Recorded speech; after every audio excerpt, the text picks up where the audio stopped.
Pabili nga pong drawing materials. Yung set na po sana para mura. Eto. Isang buong set, 3,150 pesos. Ganda. Kaso ang mahal. Pwede pong patanggal nung isang pen. Di po kasi kasya sa budget ko. Nagtitipid ako. Sige. Bale, 2,700 na lang. Mahal pa rin. Pwede pong patanggal pa nung isang pen. Sige. Bale, 2,300 pesos na lang. Mahal pa rin eh. Patanggal po ng pencil. Sige. 2,000 na lang. Mahal pa rin. Patanggal po ng mga brush at eraser. O ayan, 200 na lang. Mahal pa rin. Magkano ba kasi pera mo? 20. 500 piyansa mo. Mahal naman. As a college student noon, hirap ako sa pera. Sabi nila, money is the root of all evil. Ay nako, di ako naniniwala dyan. Bigyan niyo ako ng maraming pera at gagamitin ko yan sa mabuti.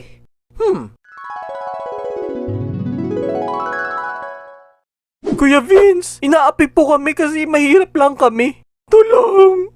Say no more! Bibigyan kitang planeta. Doon kayo mamuhay para walang umapi sa inyo.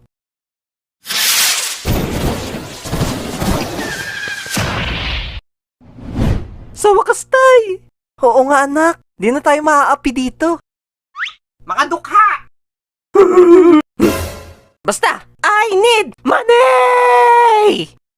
Back to the story. Nung mawala tatay ko, ang breadwinner sa pamilya namin, nagsimula na rin kaming maghirap sa pera. Kaya naman hanggat makakatipid sa mga gastusin ay magtitipid talaga ako. Alam naman natin sa college, magastos, lalo sa course ko noon na architecture. Talagang maglalabas ka ng maraming pera dyan. Lalo sa mga drawing materials, libro, pamasahe papunta sa malalayong lugar for site visit, thesis, laptop, photocopy ng kung ano-ano. Hoy! Magbayad kayo ng pina-photocopy nyo! At marami pa. Kulang na lang, tumain ako ng pera nun para lang makasurvive. Ilabas mo pa! More passion, more energy, more energy. So, nandito ako ngayon sa inyong harapan para sumayaw. Tararananan, cha! Tararananan, cha! The joke. To share ang ilan sa mga pagtitipid na ginagawa ko para makapag-ipon ng kaunti at malampasan ang santabak na gastusin noong college.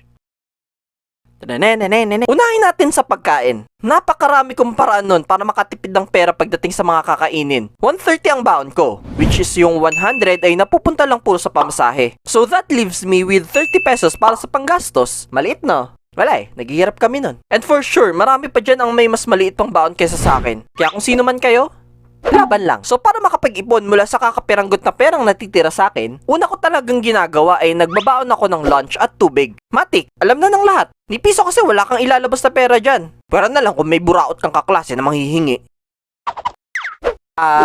Penge! Sarap! Penge ulit Nyari, nasan ako?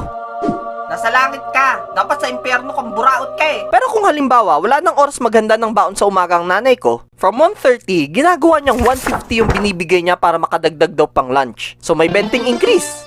Ito baon mo, 130. Tapos, ito 20. Yay! Dagdag baon! Hindi! Bumili ka toyo doon para makapagluto ako ng pambaon mo. Ang madalas na binibili ko pag ganun is ang sikat na lifesaver ng mga college student. Ang siomai rice. Shing! Isipin mo sa 25 pesos, busog ka na. May 25 pesos pang matitira sa akin. Mura na? Madumi pa. The joke. Malinis yung pinagbibilan namin. Malinis yung pinagbibilan namin. Hindi ka rin mahirapan maghanap ng mga pagbibilhan kasi parang kahit saan na atang sulok ng Pilipinas, meron yan. Pabili! 4 na pirasong siomai na mas marami pa yung balot kaysa sa mismong laman, served with a lot of fried garlic na nasunog ng sobra, pampitong init na kanin, at toyo mansing kinulang sa asim. Delicioso. But just in case na naubusan na ng siomai rice sa pinagbibilhan namin, ang iba pang choice ko noon ay ang tindahan sa loob ng university namin. Ang Tayuman. Pero wala to sa Tayuman mismo Alam mo bakit siya tinawag na Tayuman? From its root word, alam mo na yun. Man? Hindi. Lion.